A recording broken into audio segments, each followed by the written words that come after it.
नमस्कार, नवभारत का एजेंडा लेकर मैं हूं आपके साथ श्वेता श्रीवास्तव।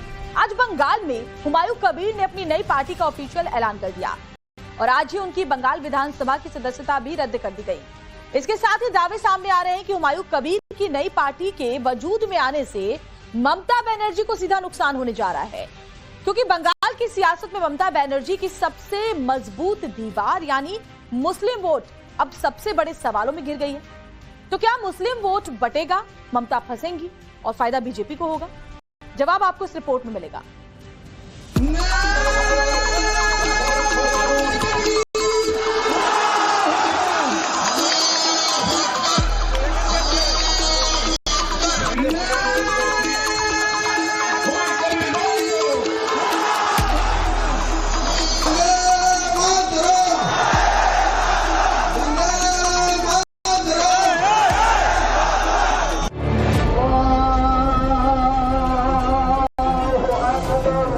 पहले नई बाबरी मस्जिद, अब नई राजनीतिक पार्टी। पहले बाबरी साइड से नाराए तकबीर अल्लाहू अकबर,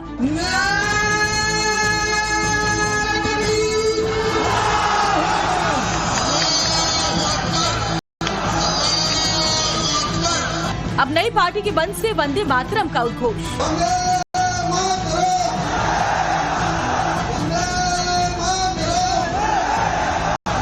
हुमायूं कबीर भले ही नई बाबरी साइड के साथ सुर्खियां बटोर रहे हैं, लेकिन पार्टी के ऐलान के वक्त वंदे मातरम के नारे भी लगवाए, जिससे मुसलमानों के वोट बैंक की सियासत करने वाली पार्टियां परहेज करती हैं। हुमायूं कबीर ने उसी वंदे मातरम के नारे मंच से लगवाए और समर्थकों से भी लगवाए।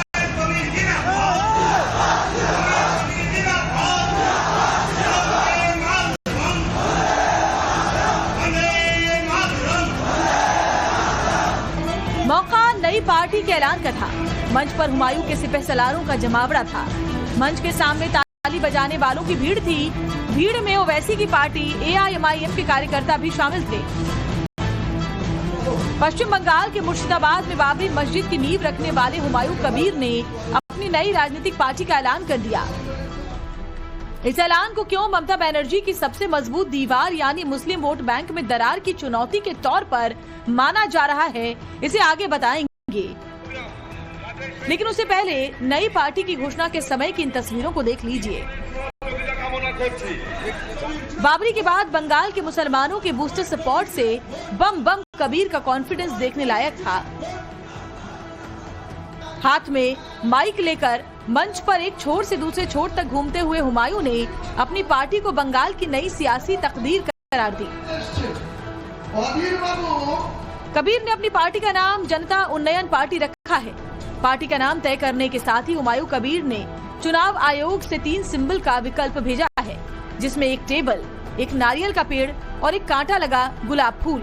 पार्टी के चुनाव चिन्ह के लिए हुमायूं कबीर ने कहा कि उनकी पहली पसंद टेबल है, वहीं दूसरी पसंद जोड़े में गुलाब है। আপনি আমাকে বলছেন গদ্দা, আপনি রাতের অন্ধকারে মালদা থেকে এসে আপনি আমাকে সাসপেন্ড করার কার সাথে কথা বললেন? আমি মমতা ব্যানার্জি আপনাকে মুর্শিদাবাদে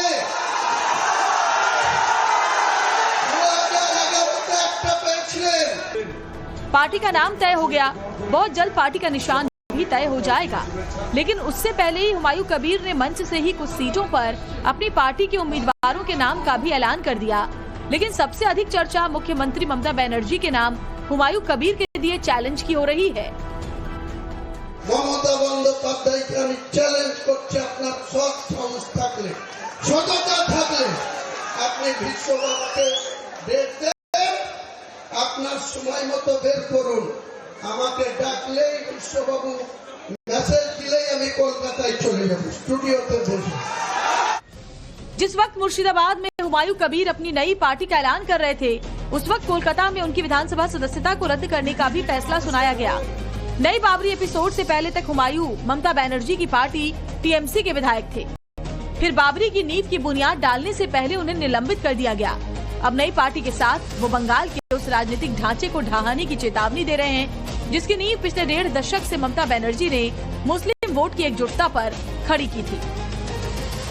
कोशिश तो करेंगे अकेला ही बहुमत लेने के लिए, नहीं होगी तो मेरा ऊपर तो भरोसा सब लोगों को करना पड़ेगा। यही हालत आएगी, हैंग असेंबली होगी, कोई को बहुमत नहीं मिलना चाहिए।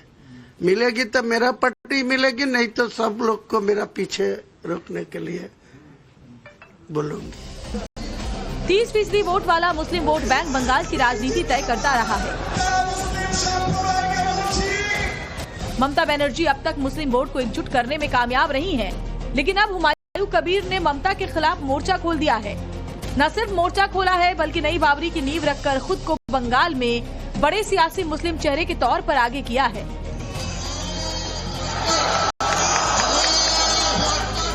सवाल है, ऐसा करके क्या वो नई बाबरी को बंगाल में मुस्लिम वोटों की नई धुरी बनाने में कामयाब होंगे? क्या मुर्शिदाबाद की नई बाबरी साइट के बाद नई पार्टी के ऐलान के वक्त हुआ ये जमावड़ा बंगाल की सत्ता बदल देगा?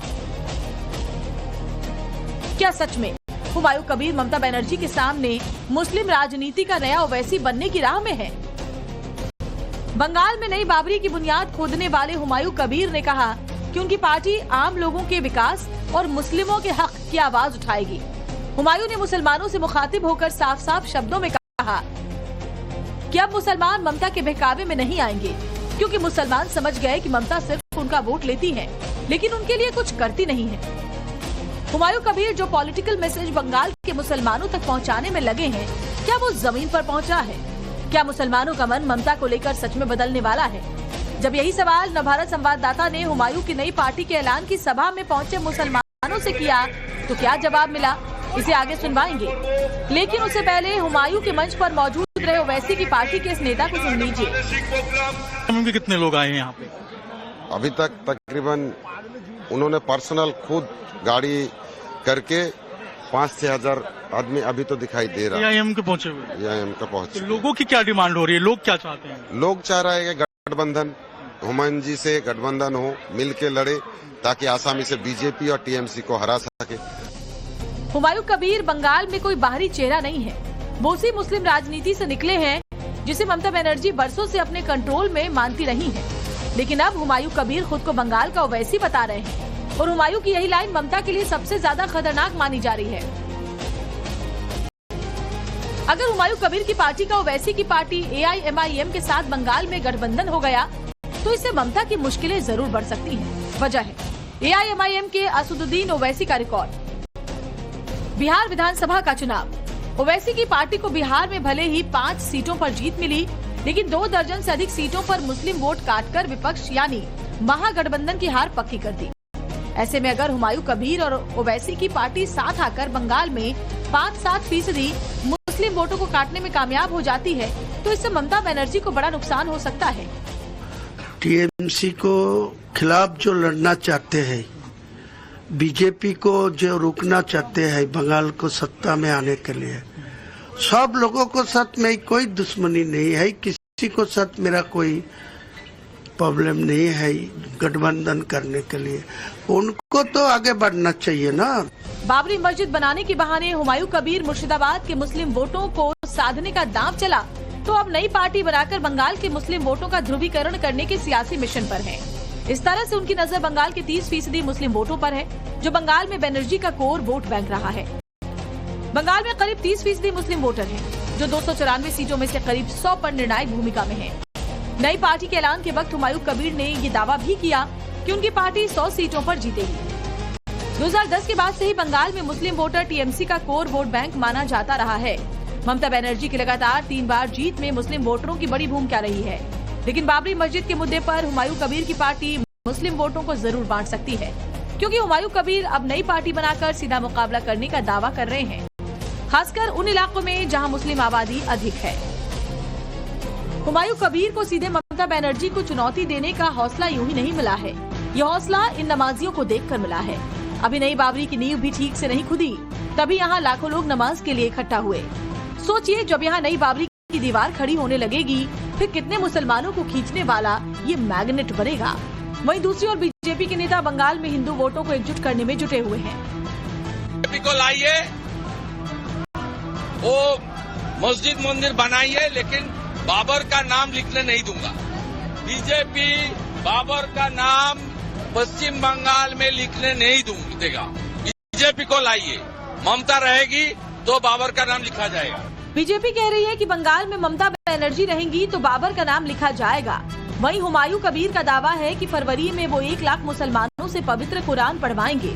फिर नई बाबरी मस्जिद बनाने का काम शुरू होगा। साफ है, नई बाबरी ममता बनर्जी के लिए दोधारी तलवार बनी हुई है, क्योंकि जिस वक्त बंगाल में चुनावी अखाड़ा खुला होगा उस वक्त नई बाबरी की दीवार खड़ी होनी शुरू हो जाएगी। ऐसे में ममता बनर्जी की सबसे बड़ी चुनौती उस फासले को पाटने की होगी जो उनके वोट बैंक को नई बाबरी की दीवार बढ़ा सकती है, क्योंकि बंगाल का चुनावी इतिहास गवाह है। 2011 में ममता बनर्जी के लिए बंगाल के मुसलमानों ने लेफ्ट से किनारा कर लिया। 2021 में बंगाल के मुसलमानों ने ममता के लिए कांग्रेस छोड़ दिया। अब देखने वाली बात ये होगी कि 2026 में बंगाल के मुसलमान नई बाबरी और ममता में किसके साथ रहेंगे। अभी तो बिल्कुल ये यकीन के साथ कह सकता हूँ कि हुमायूं कबीर के साथ सब लोग हैं, ममता बनर्जी के साथ कोई नहीं है। उनके साथ रह गया 10 साल 12 साल के अंदर सबको पता लग गया कि उसने हमारे साथ क्या क्या किया नहीं किया। इस वजह से अभी तो कोई नहीं रह सकता उनके साथ। हुमायूं कबीर जिंदाबाद। हुमायूं कबीर जिंदाबाद। हाँ। दीदी को इस बार पसंद नहीं कर दीदी हमारे दिखे चाहिए, हमरा अल्लाह का हुमायूं कबीर का चाहिए। मुसलमानों के साथ तृणमूल सरकार ने जो किया कुछ नहीं किया। आप देख सकती है कि केरला में मुसलमानों के लिए गवर्नमेंट जॉब में एक रिजर्वेशन होता है, आंध्र प्रदेश में गवर्नमेंट जॉब के लिए रिजर्वेशन होता है, लेकिन ये ममता बनर्जी जो मुसलमानों के वोटों से सरकार बनाया, लेकिन हम लोगों के लिए कुछ नहीं किया अभी तक।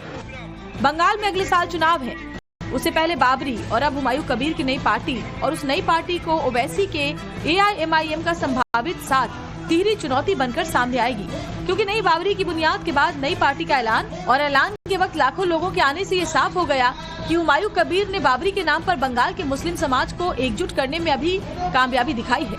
पश्चिम बंगाल के मुर्शिदाबाद से अभिषेक राज के साथ ब्यूरो रिपोर्ट, टाइम्स नाउ नव भारत।